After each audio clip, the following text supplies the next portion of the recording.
मनोहर हिंदी कहानियां पर आप सभी का हार्दिक स्वागत है। आज की कहानी। हेलो विन्नी, कैसी हो मेरी जान? अरे, मैं शालिनी बोल रही हूँ। तुम्हारी शालू सुनकर विनीता को समझने में कुछ समय लगा, मगर फिर जल्दी ही जैसे दिमाग सोते से जागा। अरे शालू, तुम अचानक इतने सालों बाद? तुम तो नितेश से शादी करके अमेरिका चली गई थी। आज इतने सालों बाद अचानक मेरी याद कैसे आए? क्या इंडिया आए हो? विनीता ने अपने मन की घबराहट छिपाते हुए पूछा। अरे बाप रे, इतने सारे सवाल एक साथ?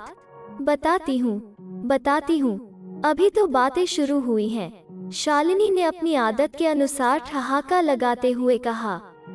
पहले तू यह बता कि मेरे खोए हुए आशिक यानी जतिन के बारे में तुझे कोई खबर है क्या? शायद मेरी तरह उसने भी हमारे अतीत के कुछ पन्ने संभाल कर रखे हों। शालिनी का सवाल सुनते ही विनीता के हाथ से मोबाइल छूटने को हुआ। वो उसे कैसे बताती कि उसका खोया हुआ आशिक ही अब उसका पाया हुआ प्यार है। जिन अतीत के पन्नों की बात शालू कर रही थी, वही पन्ने उसके जाने के बाद विनीता वर्तमान में पढ़ रही है। हाँ, वही जतिन जो कभी शालू का आशिक हुआ करता था, आज विनीता का पति है। विनीता को एकाएक कोई जवाब नहीं सूझा तो उसने 4-5 बार हेलो हेलो कहकर फोन काट दिया और फिर उसे स्विच ऑफ भी कर दिया। वो फिलहाल शालू के किसी भी सवाल का जवाब देने की स्थिति में नहीं थी। विनीता बेडरूम में आकर कटे पेड़ की तरह ढह गई। न जाने कितनी ही बातें, कितनी ही यादें थीं, जो एक एक कर आंखों के रास्ते गुजर रही थी। कौन जाने, आंखों से यादें बह रही थीं या आंसुओं का सैलाब। कैसे भूल सकती है विनीता कॉलेज के आखिरी साल के वे दिन, जब शालिनी ने अचानक नितेश से शादी करने के अपने पापा के फैसले को हरी झंडी दे दी थी। विनीता ने क्या कम समझाया था उसे। शालू, तुम जतिन के साथ ऐसा कैसे कर सकती हो? उसे कितना भरोसा है तुम पर, बहुत प्यार करता है तुमसे। वो टूट जाएगा शालू। मुझे तो डर है कि कहीं कुछ उल्टा सीधा न कर बैठे। विनीता को शालू की बातों पर विश्वास नहीं हो रहा था।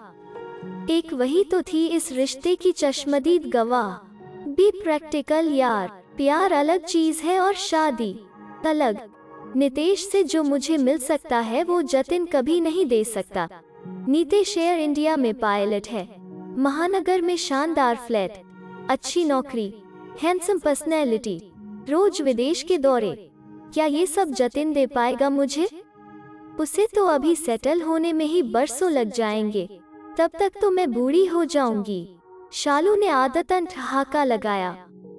देख शालू, तुझे जो करना है वो कर, मगर प्लीज फाइनल एग्जाम तक इस बारे में जतिन को कुछ मत बताना, वरना वो एग्जाम भी नहीं दे पाएगा। उसका फ्यूचर खराब हो जाएगा। विन्नी उसके सामने लगभग गिड़गिड़ा उठी। ओके डन, मगर तू क्यों इतनी मरी जा रही है उसके लिए?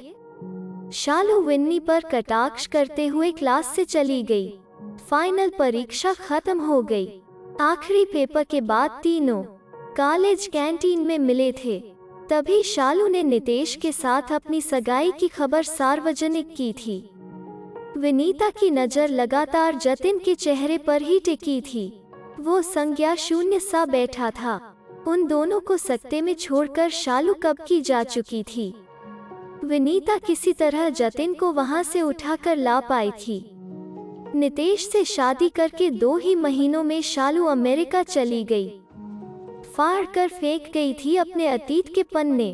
पीछे छोड़ गई थी टूटा हारा अपना आशिक, जिसे विनीता ने न केवल संभाला बल्कि संवार निखार भी दिया। शालू की बेवफाई के गम को भुलाने के लिए जतिन ने अपने आप को पढ़ाई में डुबो दिया। विनीता ने उसके आंसुओं को कंधा दिया। वो लगातार उसका हौसला बढ़ाती रही।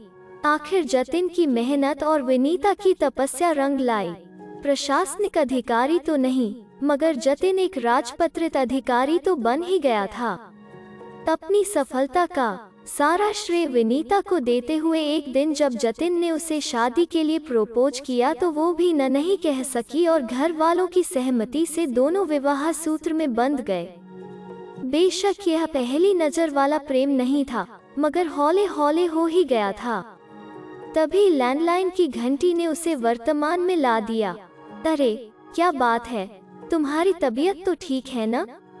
मोबाइल स्विच ऑफ क्यों आ रहा है? जतिन की आवाज में खुद के लिए इतनी फिक्र महसूस कर विनीता को दिली राहत मिली। अच्छा, मोबाइल स्विच ऑफ है? मैंने देखा नहीं, शायद चार्ज करना भूल गई। विनीता साफ झूठ बोल गई। सुनो, मुझे दोपहर बाद टूर पर निकलना है, ड्राइवर को भेज रहा हूँ, मेरा बैग पैक करके दे देना। घर नहीं आ पाऊंगा, जरूरी मीटिंग है, जतिन ने जल्दबाजी में कहा। जतिन के टूर अक्सर ऐसे ही बनते, मगर हर बार की तरह इस बार विनीता परेशान नहीं हुई, बल्कि उसने राहत की सांस ली, क्योंकि वो इस समय सचमुच एकांत चाहती थी ताकि शालिनी से आने से बनी इस परिस्थिति पर कुछ सोच विचार कर सके। क्या होगा अगर उसने घर आने और मेरे पति से मिलने की जिद की तो? क्या कहूंगी मैं शालू से? क्या जतिन से शादी करके मैंने कोई अपराध किया है? इन्हीं सवालों के जवाब वो एकांत में अपने आप से पाना चाहती थी। पूरा दिन वो मंथन करती रही। उसकी आशंका के अनुरूप अगले ही दिन दोपहर में शालिनी का फोन आ गया। तब तक विनीता अपने आप को इस स्थिति के लिए मानसिक रूप से तैयार कर चुकी थी। यार विन्नी, तुम तो बड़ी छिपी रुस्तम निकली। मेरी ही थाली पर हाथ साफ कर लिया, मेरे आशिक को अपना पति बना लिया। मैंने कल ही जतिन की फेसबुक आईडी देखी तो पता चला, क्या तुम्हारी पहले से ही प्लानिंग थी? शालू का व्यंग्य सुनकर विन्नी गुस्से और अपमान से तिलमिला उठी। नहीं शालू, थाली पर हाथ साफ नहीं किया, बल्कि जिस पौध को तुम कुचल कर खत्म होने के लिए फेंक गई थी, मैंने उसे सहेज कर फिर से गमले में लगा दिया। अब उसके फूल या फल जो भी हों, वे मेरी ही झोली में आएंगे न। चल छोड़ ये बातें, तू बता क्या चल रहा है तेरी लाइफ में? कितने दिन के लिए इंडिया आए हो? अकेली आए हो या नितेश भी साथ है? विन्नी ने संयत स्वर में पूछा। अकेली आई हूँ, हमेशा के लिए। हमारा तलाक हो गया। क्यों? कैसे? वो तो तुम्हारे हिसाब से बिल्कुल परफेक्ट मैच था ना? अरे यार, दूर के ढोल सुहावने होते हैं। नितेश भी बाहर से तो इतना मॉडर्न और भीतर से वही टिपिकल इंडियन हस्बैंड। यहाँ मत जाओ, इससे मत मिलो, उससे दूर रहो। परेशान हो गई थी मैं उससे। खुद तो चाहे जिससे लिपट कर डांस करे, और कोई मेरी कमर में हाथ डाल दे तो जनाब को आग लग जाती थी। रोज हमारा झगड़ा होने लगा, बस फिर हम आपसी सहमति से अलग हो गए। तब मैं हमेशा के लिए इंडिया आ गई हूँ। शालू ने बड़ी ही सहजता से अपनी कहानी बता दी, जैसे यह कोई खास बात नहीं थी, मगर विनीता के मन में एक अनजाने डर ने कुंडली मार ली। अगर यह हमेशा के लिए इंडिया आ गई है, तो जतिन से मिलने की कोशिश भी जरूर करेगी। कहीं इन दोनों का पुराना प्यार फिर से जाग उठा तो? कहते हैं कि व्यक्ति अपना पहला प्यार कभी नहीं भूलता, फिर उसका क्या होगा? विनीता ने डर के मारे फोन काट दिया। विनीता के दिल में शक के बादलों ने डेरा जमाना शुरू कर दिया। उसका शक विश्वास में बदलने लगा जब एक दिन उसने फेसबुक पर नोटिफिकेशन देखा, Jatin becomes friend with Shalini. Jatin ने मुझे बताना भी जरूरी नहीं समझा, हो सकता है शालिनी इनसे मिली भी हो। विनीता के दिल में शक के नाग ने फुफकार भरी। विनीता अपने दिल की बात किसी से भी शेयर नहीं कर पा रही थी। धीरे धीरे उसकी मनोस्थिति उस पर हावी होने लगी।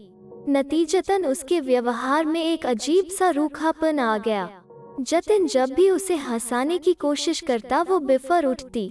तुम्हें पता है शालिनी वापस लौट आई है? एक दिन ऑफिस से आते ही जतिन ने विस्फोट किया। हाँ, उसने एक दिन मुझे फोन किया था, मगर तुम्हें किसने बताया? विनीता ने उसकी आंखों में आंखें डालकर पूछा। जतिन की आंखों में उसे जरा भी चोरी नजर नहीं आई, बल्कि उनमें तो विश्वास भरी चमक थी। अरे, उसी ने आज मुझे भी फोन किया था। उसे टाइम पास करने के लिए कोई जॉब चाहिए, मुझसे मदद मांग रही थी। फिर तुमने क्या कहा?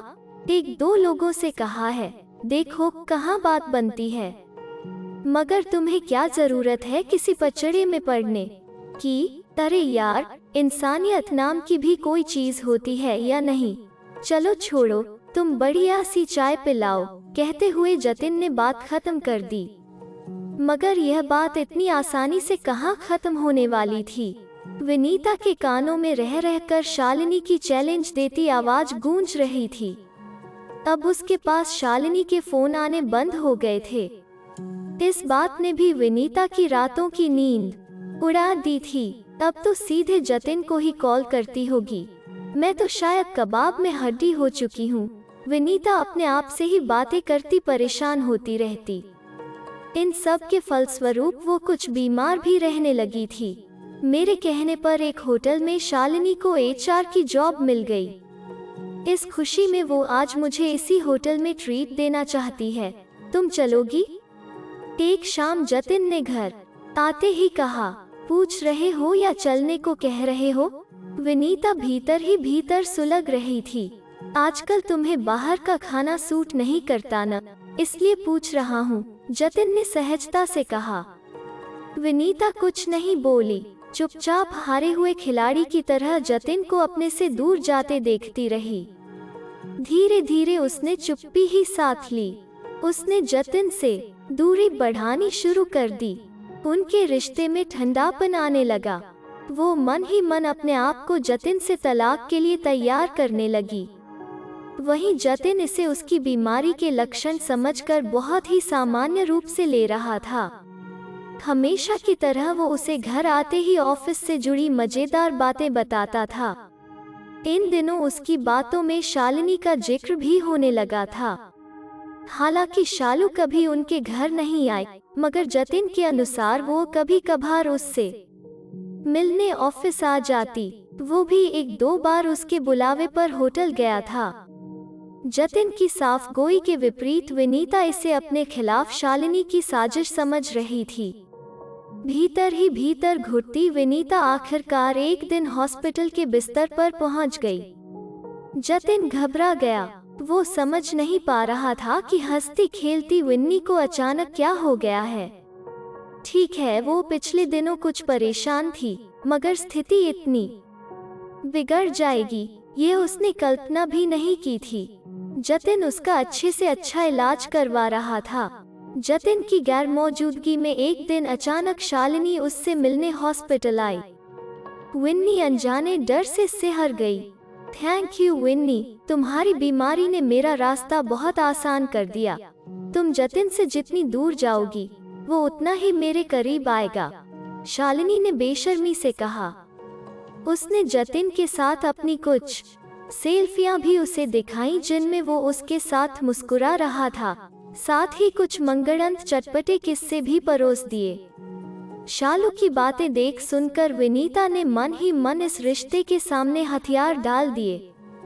जतिन, तुम शालू को अपना लो। अब तो तलाक की बाध्यता भी नहीं रहेगी। मैं ज्यादा दिन तुम्हें परेशान नहीं करूंगी। विनीता के मुंह से ऐसी बात सुनकर जतिन चौंक गया। बोला, आज तुम ये कैसी पागलों सी बातें कर रही हो? और यह शालू कहाँ से आ गई हमारे बीच में? तुम्हें मुझसे कुछ भी छिपाने की जरूरत नहीं है। मुझे शालू ने सब बता दिया। विन्नी ने किसी तरह अपनी सुबकाई रोकी, मगर आंखें तो फिर भी छलक ही उठी। तुम उस सिरफिरी शालू की बातों पर भरोसा कर रही हो, मेरी बात पर नहीं। बस इतना ही जानती हो अपने जतिन को? अरे लाखों शालू भी आ जाएं तब भी मेरा फैसला तुम ही रहोगी। मगर शायद गलती तुम्हारी भी नहीं है। जरूर मेरे ही प्यार में कोई कमी रही होगी। मैं ही अपना भरोसा कायम नहीं रख पाया। मुझे माफ कर दो विन्नी, मगर इस तरह मुझसे दूर जाने की बात न करो। जतिन भी रोने को हो आया। यही सब बातें मैं अपने आप को समझाने की बहुत कोशिश करती हूँ, मगर दिल में कहीं दूर से आवाज आती है कि विन्नी, तुम यह कैसे भूल रही हो कि शालू ही वो पहला नाम है जो जतिन ने अपने दिल पर लिखा था। और फिर मैं 2 कदम पीछे हट जाती हूँ। मुझे इस बात से इनकार नहीं कि शालू का नाम मेरे दिल पर लिखा था, मगर तुम्हारा नाम तो खुद गया है मेरे दिल पर, और खुदी हुई इबारतें कभी मिटा नहीं करती पगली। तुमने मुझे न केवल जिंदगी दी है बल्कि जीने के मकसद भी दिए हैं। तुम्हारे बिना न मैं कुछ हूँ और न थी मेरी जिंदगी। अगर इस बीमारी की वजह शालू है तो मैं आज इसे जड़ से ही खत्म कर देता हूँ।